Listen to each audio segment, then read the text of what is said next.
আসসালামু আলাইকুম। আশা করি সবাই ভালো আছেন। আবার অনেকে খারাপও থাকতে পারেন। অনেকের অনেক পছন্দের খেলোয়াড় জায়গা দেয়নি বাংলাদেশ ক্রিকেট দলে।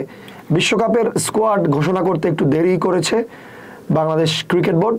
অনেকেই অনেক পদ্ধতি অবলম্বন করেছেন, অনেকেই ইউনিক আইডিয়া দিয়ে আসলে দল ঘোষণা করেছেন। কেউ কেউ বাচ্চাদের দিয়ে করেছেন, কেউ কেউ মাঠে এসে করেছেন। নানান বিষয় আমাদের বিসিবির অত সময় আসলে নেই, তাদের অনেক কাজ থাকে, তাদের সব চিন্তা করার সময় নেই। বরঞ্চ এগুলো করলে আরও অন্যান্য অনেক ঝামেলা হওয়ার কথা ছিল। স্কোয়াড নিয়ে আলোচনা করতে চাই। স্কোয়াডটা একটা ঘোষণা করা হয়েছে, এটা নিয়ে অনেকেই অনেক কথা বলছেন। কেন অমুকের জায়গায় তমুক, তমুকের জায়গায় সমুক, এই বিষয়গুলো আসলে সব সময়ই থাকবে। এই আলোচনা কখনোই বন্ধ হবে না। যে স্কোয়াডই দেওয়া হোক না কেন, সেই স্কোয়াডকেই আসলে খারাপ বলবেন কেউ না কেউ। এমনকি যে মানুষটা সবার অপছন্দের, অর্থাৎ লিটন কুমার দাসকে যদি না রাখা হতো, তাহলে বা অনেকে এসে বলতে পারতো যে কেন লিটন কুমার দাসকে রাখা হয়নি। সাইফুদ্দিন দলে নেই, এই বিষয়টা সবচেয়ে বেশি পীড়া দিচ্ছে মনে হয় দর্শকদের। সবাই তাকে দলে চেয়েছিলেন, বিশেষ কোনো কারণে এক্সট্রা একজন স্পিনার রেখেছেন দলে, এক্সট্রা একজন পেসারও রেখেছেন দলে বাংলাদেশ ক্রিকেট বোর্ড।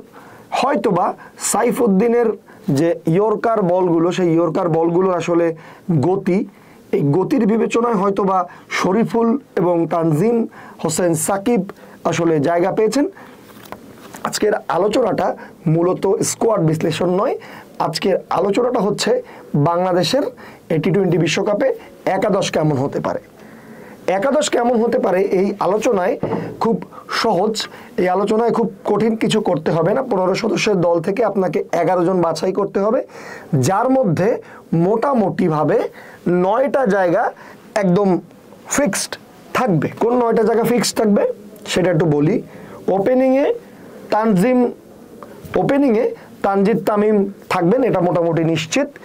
তানজিদ তামিমের সাথে পার্টনার কে হবে এটা নিয়ে অনেক জল্পনা কল্পনা, অনেক প্রশ্ন থেকে যায়।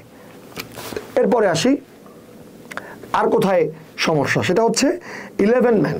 নাম্বার 11-এ আসলে একজনকে আমরা রাখতে চাচ্ছি, সেখানে অনেকগুলো ক্যান্ডিডেট রয়েছেন, 4 জন রয়েছেন। সেখান থেকে কে থাকতে পারেন সেটা নিয়ে আলোচনা হবে। তানজিম হাসান সাকিব আছেন, শরীফুল ইসলাম আছেন, রিশাদ হুসাইন আছেন এবং নতুন মুখ তানভীর আছেন।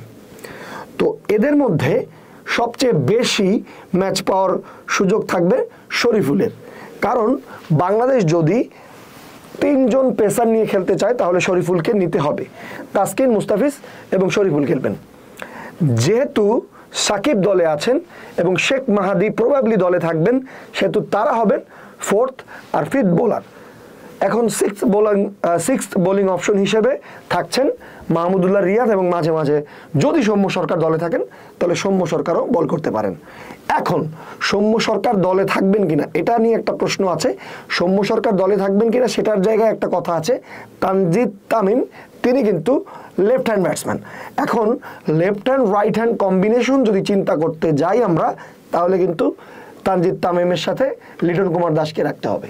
আবার যদি আমরা চিন্তা করি যে না, লেফট হ্যান্ড রাইট হ্যান্ড এটা কোনো ব্যাপার না, যে কোনো কেউ যে কোনো জায়গায় খেলতে পারে, সেক্ষেত্রে হয়তো বা সৌম্য জায়গা পেতে পারেন। এবং সেক্ষেত্রে এমনও দেখা যেতে পারে তামিম, সৌম্য সাথে সাথে শান্ত, অর্থাৎ 3 জন টপ অর্ডারের 3 জন ব্যাটসম্যানই লেফট হ্যান্ডেড হয়ে যাচ্ছে। সেক্ষেত্রে যদি সাকিবকে পরে নামিয়ে দেওয়া হয় তাহলে একটানা 4 জন লেফট হ্যান্ডেড ব্যাটসম্যান। আমাকে অনেকেই বলে থাকেন যে এই লেফট হ্যান্ডেড রাইট হ্যান্ডেড এইসব কম্বিনেশন এগুলো নাকি আমাদের বাংলাদেশেই শুধু চলে, বাইরের দেশে অন্যান্য দেশের কোচরা, অন্যান্য দেশের ক্যাপ্টেনরা এসব নিয়ে এত বেশি মাথা ঘামান না, আমরা হয়তোবা এত বেশি মাথা ঘামাই। তো সেই কথা যদি চিন্তা করি তাহলে আমি, যেহেতু বাংলাদেশের প্রথম ম্যাচ শ্রীলঙ্কার সাথে হতে যাচ্ছে, তো বাংলাদেশের প্রথম ম্যাচ শ্রীলঙ্কার সাথে আমি যে একাদশটি রাখতে চাচ্ছি সেটা হচ্ছে তানজিদ তামিম, সৌম্য সরকার, নাজমুল হোসাইন শান্ত, তাওহিদ হৃদয়, মাহমুদুল্লাহ রিয়াদ, সাকিব আল হাসান, জাকের আলী অনিক, শেখ মাহাদি হাসান, তাসকিন আহমেদ, মুস্তাফিজুর রহমান এবং শরীফুল ইসলাম। আমি আবারও বলছি এবং শরীফুল ইসলাম, কারণ আমি শ্রীলঙ্কার সাথে একটা এক্সট্রা স্পিনার নিয়ে খেলতে চাচ্ছি না, বিকজ তারা স্পিনে অনেক ভালো খেলেন। এখন দল ভেদে আমরা বিভিন্ন দলের সাথে খেলবো। যখন আমরা সাউথ আফ্রিকার সাথে খেলবো তখন আমার কাছে মনে হয় যে শরীফুলকে ড্রপ করে সেই জায়গায় রিশাদ অথবা তানভীরকে জায়গা দেওয়া যেতে পারে। বাট শ্রীলঙ্কার সাথে আমার মনে হয় যে সাকিব এবং শেখ মাহাদি থাকুক, সেটাই বোধহয় ভালো হবে এবং শরীফুলকে রাখা উচিত হবে। কারণ শরীফুল উইকেট টেকিং বলার, স্পিডে বল করতে পারেন, তিনি প্রথমে ব্রেক থ্রু আনতে পারেন। সেই ক্ষেত্রে মুস্তাফিজ যদি অফ ফর্মে চলে যায়, আমরা শরীফুলকে দিয়ে হয়তো বা কাজে লাগাতে পারি। এখন প্রশ্ন অনেক থাকতে পারে, কাকে নেওয়া যেত কাকে নেওয়া যেত না, এগুলো নিয়ে প্রশ্ন করে এখন আর কোনো লাভ নেই, কোনো কাজ হবে না। কারণ স্কোয়াড যেটা ঘোষণা করার সেটা ঘোষিত হয়ে গেছে। এর মধ্যেই আমাদেরকে চিন্তা করতে হবে। আবারও বলছি, বাংলাদেশের সবচেয়ে ইম্পর্টেন্ট ম্যাচ হচ্ছে শ্রীলঙ্কার ম্যাচ। শ্রীলঙ্কার ম্যাচটা দিয়ে বাংলাদেশের পুরো বিশ্বকাপ জার্নি ডিসাইডেড হয়ে যাবে। যদি বাংলাদেশ শ্রীলঙ্কার ম্যাচটা, যেহেতু তারা এখন বর্তমানে আমাদের গ্রেটেস্ট রাইভাল বলা চলে, শ্রীলঙ্কার ম্যাচটা যদি বাংলাদেশ পকেটে পুরে নিতে পারে, আমার মনে হয় বাংলাদেশ সুন্দর একটা স্বপ্নের একটা বিশ্বকাপ জার্নি বাংলাদেশ কাটাতে পারে। এই জন্য বাংলাদেশকে সকল শ্রম, শক্তি, মেধা, মনন, অভিজ্ঞতা যত যা কিছু আছে সব কিছু ঢেলে দিতে হবে শ্রীলঙ্কা ম্যাচে, যদি না হাতুরা সিংহে গাদ্দারি করেন। হাতুরা সিংহে গাদ্দারি করবেন না, তিনি প্রফেশনাল কোচ, তিনি গাদ্দারি করবেন না, এটাই আমরা আশা করব। তবে এটাও সত্যি যে হাতুরা সিংহের চাকরি বোধ হয় এই বিশ্বকাপ পর্যন্তই আছে। এরপরে তার চাকরি টিকবে কিনা এটা একটা বড় সন্দিহান বিষয়। এবং যদি বাংলাদেশ শ্রীলঙ্কার সাথে হেরে যায় তাহলে চাকরিও গেছে, আমও যাবে, সোলাও যাবে এবং হাতুরা সিংয়ের চাকরি যাবে, নাজমুল হাসান শান্তের ক্যাপ্টেন্সি যাবে, বাংলাদেশ দলে অনেক কিছু রদবদল হবে। সেই অপেক্ষায় আমরা আছি আসলে কি হতে যাচ্ছে।